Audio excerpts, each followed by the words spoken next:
Hello दोस्तों, तो कैसे हैं आप लोग। स्वागत है आपका study to know education YouTube channel में। थंबनेल से आप लोगों को पता चल रहा होगा कि आज हम लोग डिस्कस करेंगे एक इम्पॉर्टेंट टॉपिक अकाउंट के। अगर अकाउंटिंग का देखा जाए तो इसमें हम लोग बात करेंगे आज टाइप ऑफ एसेट्स का।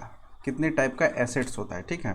तो इसमें आप लोग को थोड़ा सा ज़्यादा लंबा वीडियो नहीं होने वाला है, बस कॉन्सेप्ट समझना है। उसके बाद जो भी होगा उसके बाद नेक्स्ट सेशन में होगा, ठीक है। तो टाइप ऑफ एसेट्स में आज हम लोग देखेंगे कि कितने टाइप का एसेट्स होता है। तो यहाँ पे देखिए टाइप ऑफ एसेट्स है, इसमें देखिए दो टाइप का एसेट्स होता है। एक आपका होता है फिक्स्ड एसेट, एक होता है आपका करंट एसेट, ठीक है। तो हाँ, ये सेशन को आप कंटिन्यू कीजिए, ठीक है। अगर आपको वीडियो अच्छा लगे तो please like share and subscribe भी कीजिए, चैनल के साथ बने रहिए। वीडियो आएगा, ईपीएफओ से रिलेटेड ही वीडियो आएगा अभी, ठीक है। तो कंटिन्यू रहिए और पिछले वाले सेशन जितना अकाउंटिंग के वो सब सारा आप लोग देखिए, तभी जाके यहाँ तक ये समझ में आए, क्योंकि एक दूसरे से सारा कनेक्टेड है, ठीक है। तो टाइप ऑफ एसेट्स में देखिए दो टाइप का एसेट्स होता है, फिक्स्ड एसेट, करंट एसेट। अब देखिए यहाँ पे फिक्स्ड एसेट में क्या है। सबसे पहले आपको ये समझना होगा एसेट्स। एसेट्स क्या होता है, क्योंकि पिछले वाले सेशन में हम लोग डिस्कस किए थे। एसेट्स क्या होता है। एसेट्स एक अमाउंट होता है जो कि आप एक कोई कंपनी इनिशिएट करते हैं तो उसमें एज ए कैपिटल यूज़ होता है, तो उसको हम लोग कहते हैं एसेट। तो एसेट में दो पार्ट होता है, एक होता है आपका कैपिटल जो आप खुद इन्वेस्ट करना है, एक होता है लायबिलिटी जो आप क्रेडिटर से लिए, ठीक है। तो एसेट्स में दो होता है इन्वॉल्व, कैपिटल एंड लायबिलिटी। तो एसेट्स जब भी, और एक चीज़ और, एसेट्स हम लोग जब भी एंट्री करते हैं तो किस में करते हैं, बैलेंस शीट में। बैलेंस शीट में हम लोग एसेट्स का एंट्री करते हैं। ये आपको हमेशा याद रखना है, क्वेश्चन आ सकता है कि बैलेंस शीट में किस चीज़ का एंट्री होता है, तो ऑप्शन दिया जा सकता है, तो आप उसमें एसेट कर सकते हैं। और एसेट्स हमेशा जब भी हम लोग बात करते हैं तो लॉन्ग टर्म से रिलेटेड बात करते हैं। अगर लॉन्ग टर्म कुछ चलना है तो मेरा क्या चलेगा, एसेट्स चलेगा, ठीक है। तो यहाँ पे देखिए क्या है, दो टाइप का एसेट, फिक्स एसेट और करेंट एसेट। तो फिक्स एसेट में देखिए क्या होता है कि वैसा, इसको हिंदी में कहते हैं हम लोग अस्थाई संपत्ति। वैसा संपत्ति जिसपे एक लंबे समय तक चले, फिक्स्ड एसेट अस्थाई हो। जैसे एग्जांपल है आपका मशीन वगैरह हो गया, फर्नीचर हो गया, लैंड एंड बिल्डिंग हो गया, या गुडविल वगैरह हो गया। ये सब क्या है, आपका फिक्स्ड एसेट है, क्योंकि इसमें आप इन्वेस्टमेंट जो भी आप यहाँ पे एज ए फिक्स एसेट आप इन्वेस्ट कर रहे हैं तो वो लॉन्ग टर्म तक चलता है, ठीक है। इसको हम लोग अस्थाई संपत्ति कहते हैं। और इसमें हमेशा क्या होता है, एक चीज़ एक और टर्म इसमें जान लीजिए। फिक्स एसेट में क्या होगा, अगर आप मशीन परचेज करके लाए तो इसमें मशीन तो जितना में आप परचेज करके लेके आए वो तो वैल्यू आपको लगा है, मान लीजिए 10 लाख का आया मशीन, तो उसके बाद क्या होगा, समय के साथ इसका वैल्यू वगैरह गिरेगा, ठीक है। तो ये सब भी हम लोग अभी जस्ट बात करेंगे फिक्स एसेट में। तो पहले एसेट कितने टाइप का होता है वो समझ लेते हैं।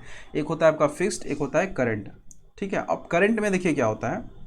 फिक्स्ड आपको समझ में आ गया होगा, वैसा एसेट जो अस्थाई हो, फिक्स्ड हो और कंटिन्यू लॉन्ग टर्म तक चले, तो उसको हम लोग फिक्स्ड एसेट करते हैं। और हम लोग अकाउंटिंग में बात करेंगे दोनों टाइप के एसेट का, ठीक है। मगर अभी इसमें और आगे बात कर लेते हैं। फिर यहाँ पे देखिए करंट एसेट है, ठीक है। तो करंट एसेट देखिए, इसको हिंदी में हम लोग क्या कहते हैं, चालू संपत्ति। फिक्स्ड को कहते हैं अस्थाई संपत्ति, करंट को कहते हैं चालू संपत्ति। चालू संपत्ति में देखिए क्या होता है, वैसा संपत्ति जो बार बार हो, ठीक है। कैश का ट्रांजैक्शन हो, या बैंक से हो, या डेबिटर से जो देने वाला हो, डेबिटर, वो सब बार बार हो, ठीक है। तो करंट नेचर चालू संपत्ति इसको कहते हैं। या मान लीजिए किसी का बिल वगैरह पे कर रहे हैं, या क्लोजिंग स्टॉक हो रहा है, या ठीक है, तो ये सब सारा बार बार हो रहा है, तो इसको हम लोग कहते हैं चालू संपत्ति, करंट एसेट, ठीक है। तो एसेट्स आपका दो टाइप का हो गया। और एसेट्स का एंट्री हम लोग, ये एकदम सबसे ज़्यादा इंपॉर्टेंट है, एसेट का एंट्री हम लोग बैलेंस शीट में करते हैं। ये कभी भूलना नहीं है, बैलेंस शीट में ही हम लोग एसेट का एंट्री करते हैं। अब यहाँ पे हम थोड़ा सा बता दें फिक्स्ड एसेट के बारे में, क्योंकि ये जानना जरूरी है, क्योंकि नेक्स्ट सेशन जो आने वाला है इसी पे बेस्ड होगा, ठीक है। तो हम लोग यहाँ पे फिक्स्ड एसेट का बात करते हैं। देखिए आपको अभी जस्ट बताया गया कि एक मशीन आप परचेज करके लेके आए जो कि आपका 10 लाख का है, ठीक है। तो 10 लाख का है। अब यहाँ पे देखिए वो यूज़ हो रहा है, ठीक है।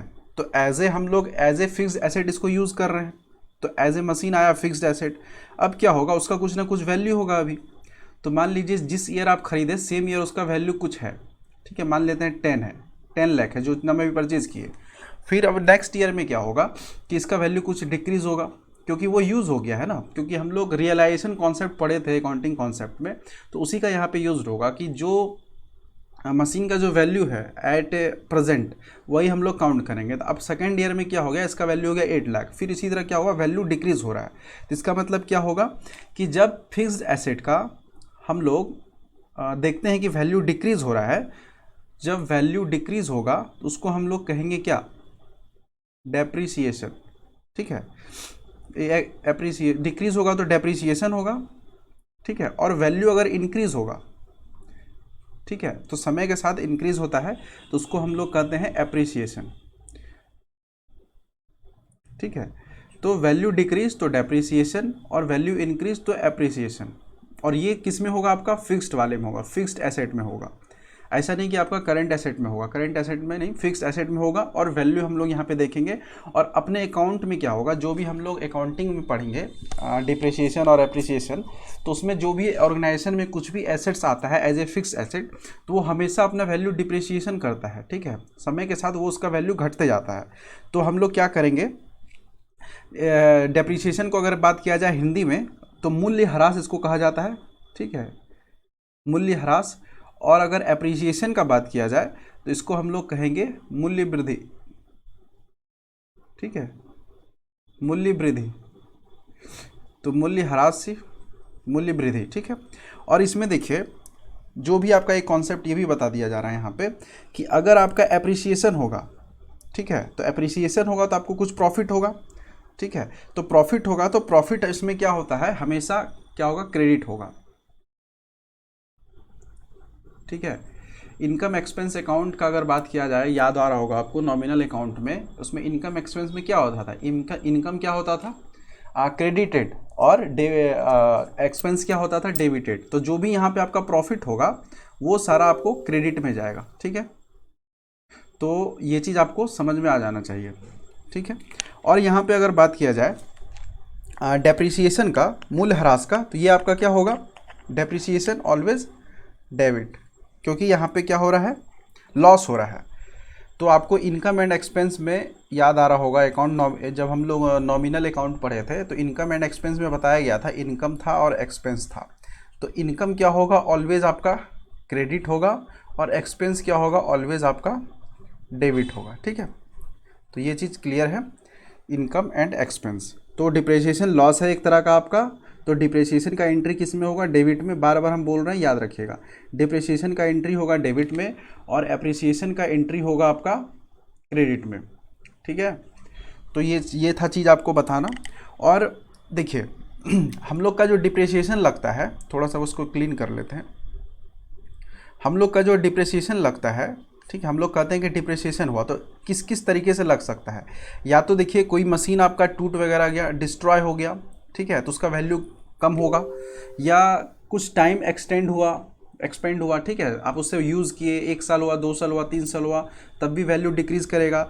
या एक और हो सकता है कि आपका मैनेजमेंट के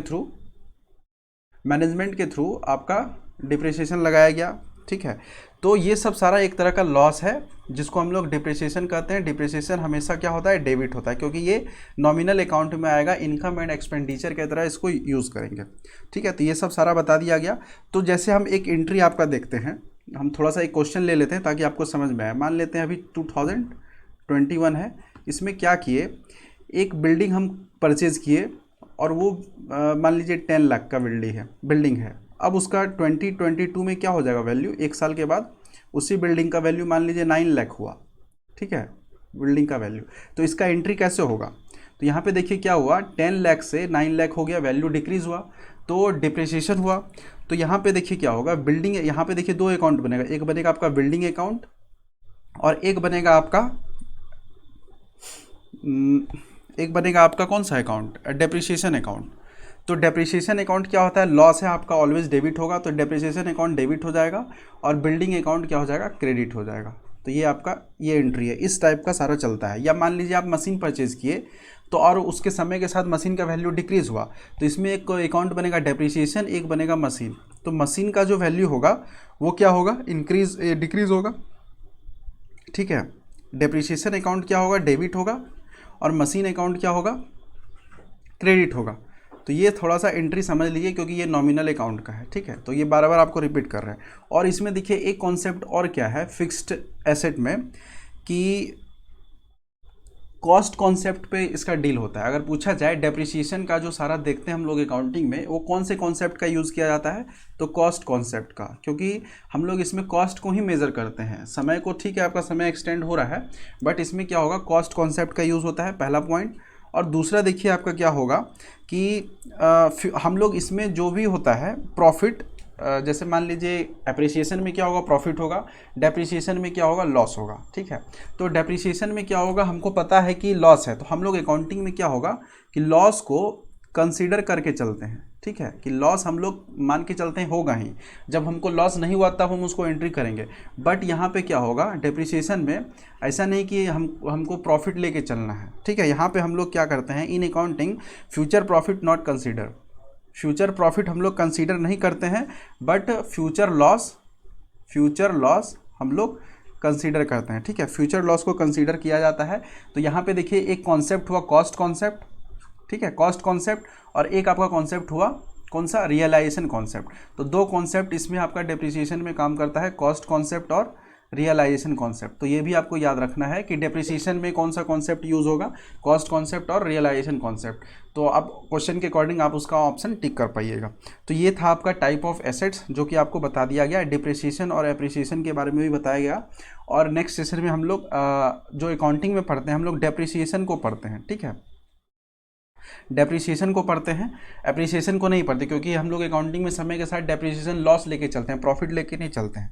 तो हम लोग सिलेबस में डेप्रिसिएशन ही सिर्फ पढ़ेंगे, और कितने टाइप का डेप्रिसिएशन होता है और ये कैसे वर्क करता है, और जो डेप्रिसिएशन जितने टाइप का होता है उसमें क्या डिफरेंस है, वो नेक्स्ट वाले सेशन में आप लोग को आएगा।